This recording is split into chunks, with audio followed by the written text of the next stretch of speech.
नमस्कार, मी श्वेता. तुम्ही पाहताय न्यूज 18 लोकमत. बुलेटिनमध्ये तुमचं स्वागत. पाहूयात बारे विधानसभेचे मध्ये काही वेगवान स्वरूपातल्या बातम्या.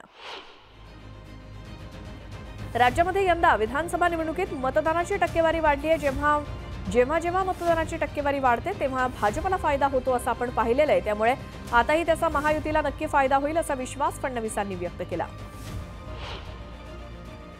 राज्यात महायुतीचं सरकार येणार असा विश्वास दीपक केसरकर यांनी व्यक्त केला. सरकार स्थापन करण्यासाठी गरज पडल्यास अपक्षांनाही सोबत घेऊ असं ते म्हणाले. कोण अपक्ष सोबत येतील हे माहिती नाही, मात्र अपक्षांना सोबत घेण्यासाठी प्रयत्न करू असं दीपक केसरकर म्हणाले. राज्यात वाढलेलं मतदान हे सरकार विरोधात असून शेतकऱ्यांनी आपला संताप या मतदानातून व्यक्त केला. याचा फायदा महाविकास आघाडीला नक्कीच होईल असा विश्वास अतुल लोंढेंनी व्यक्त केला. महाविकास आघाडीला राज्यात 160 ते 165 जागा मिळतील असा विश्वास खासदार संजय राऊत यांनी व्यक्त केला. तर महाविकास आघाडीचा मुख्यमंत्री कोण असेल हे 23 तारखेला सांगणार असंही ते म्हणाले. महाविकास आघाडी सत्ता स्थापनेचा दावा करणार अशी माहिती संजय राऊत यांनी दिली. तर महाविकास आघाडीचाच मुख्यमंत्री होणार असा विश्वास त्यांनी व्यक्त केला. संजय राऊतांनी महायुतीवर गंभीर आरोप केलाय. महायुतीनं निवडणुकीत पैशांचा पाऊस पाडला, त्यांनी प्रचंड पैसे वाटले असं म्हणत संजय राऊतांनी महायुतीवर घणाघाती टीका केली.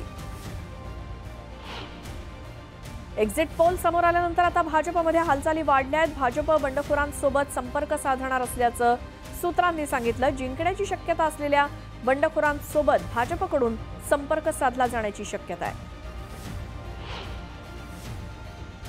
राज्यातील विधानसभा मतदानानंतर महाविकास आघाडीचे सर्व ज्येष्ठ नेते एकमेकांच्या संपर्कात असल्याची माहिती मिळते. राहुल गांधी, मल्लिकार्जुन खरगे, शरद पवार यांची मतदानाच्या वाढीव आकडेवारीवर चर्चा झाल्याची माहिती सूत्रांनी दिली. अमरावतीच्या बडनेरा मतदारसंघात ईव्हीएम दुचाकीवरून नेल्याच्या चर्चांनंतर शिवसेनेच्या बंडखोर उमेदवार प्रीती बंड चांगल्याच आक्रमक झाल्या. त्यांच्यासह शेकडो कार्यकर्त्यांनी मतदान केंद्रावर राडा केला. यावेळी या प्रकरणाची सखोल चौकशी व्हावी अशी मागणी त्यांनी केली. अजित पवार गटाच्या राज्यात 35 ते 40 जागा येतील असा दावा आमदार अमोल बिटकरींनी केला. राज्य सरकारच्या योजनांचा नक्कीच फायदा होईल आणि महायुतीचं सरकार येणार असा ठाम विश्वास अमोल बिटकरींनी व्यक्त केला. अहिल्यानगर मतदारसंघात आमदार संग्राम जगताप यांचे विजयाचे बॅनर लागलेत. अहिल्यानगर शहरामध्ये आमदार संग्राम जगताप यांच्या विजयाचे पोस्टर लागलेत. पुण्यातील पर्वती मतदारसंघात शरद पवार गटाच्या अश्विनी कदम यांचे बॅनर झळकतायत. विधानसभा निवडणुकीआधीच म्हणजे निकालाआधीच सारसबाग परिसरात अश्विनी कदम यांच्या अभिनंदनाचे पोस्टर्स लावण्यात आले. 288 उमेदवारांचं भवितव्य मतपेटीत आता बंद झालंय. अनेक एक्झिट पोल हे महायुतीचं सरकार येऊ शकतं असा अंदाज वर्तवतायत. मात्र या निवडणुकीत जरांगे पाटील यांनी घेतलेली भूमिका कुणाला फलदायी ठरणार याकडेही सर्वांचं लक्ष आहे. मतदानाच्या कालावधीत झालेल्या गैरप्रकाराबाबत काँग्रेसकडून निवडणूक आयोगाच्या मेल आयडीवरती तक्रारी केल्या जात होत्या. मात्र अचानक आयोगानं पक्षाच्या कायदे विभागाचा ईमेल आयडी ब्लॉक केला असा आरोप काँग्रेसच्या कायदे विभागानं केलाय. मतदानासाठी मुंबईहून गावी आलेल्या चाकरमान्यांचे भास्कर जाधव यांनी आभार मानले.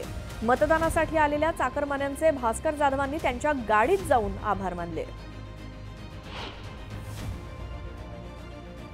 नागपुरात मतमोजणी केंद्रावर तगडा सुरक्षा बंदोबस्त तैनात आहे. स्ट्रॉंग रूमच्या सुरक्षेसाठी सीआरपीएफ, राज्य राखीव पोलीस, मध्य प्रदेश पोलिसांसोबतच महाराष्ट्र पोलिसांची तैनाती आहे.